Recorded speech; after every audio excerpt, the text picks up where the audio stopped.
Ардақта ағайын, шұғыл алдарыңызға шығып тұрмын. Әлеуметтік желіден барлығы маған Құндыздың Зүлфияның үйінде қол аяғы скотчталып байланған суретін жіберіп жатыр. Қазір енді мен Алматы қаласындамын. Мән-жайды білу үшін Зүлфияға хабарласам. Зүлфия апай, саламатсыз ба? Саламатсыз. Қалайсыз, жағдайыңыз жақсы ма? Шүкір болады.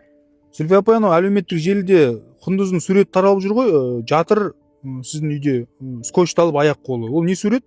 Соны менде няня болып істеген ана Құндыз кімді ұрған ғой, Назгүл. Мен саған қазір суретін жіберем. Кімді кім ұрған? Құндыз кімді ұрған? Әпкесін ұрған ғой, возбужденный болып. Сол кезде байлаған ба білмеймін ғой, мен де соны қазір көріп жатырмын. Құндыз біреуді ұрғаннан кейін кім байлаған оны? Үйде Танялар байлаған ғой. Таня байлаған ба? Иә, мен байладым дейді ғой. Таня қазір қасыңызда ма? Қасында. Таня сөйлей ала ма? Сөйлемейді ғой, ол да не ғой, группадағы ғой. Енді неге сіздер өзі жаралы қызды байладыңыздар? Неге оны байлатқызасыз? Яғни мен бар ғой, соны үйде болсам, мен ары бері жұмыста жүрмін. Мен де нерві болып қазір. Шыны керек қой, Руслан, мен понедельник күні заявление жазып өткіземін. Рахмет. Уже мен неше түрлі нәрселер шығарып жатырмын. Жақсы. Сіз кімге өткізесіз оны? Өкіметке. Онда мен дүйсенбі күні барам Таразға, иә? Күтіңіз мені.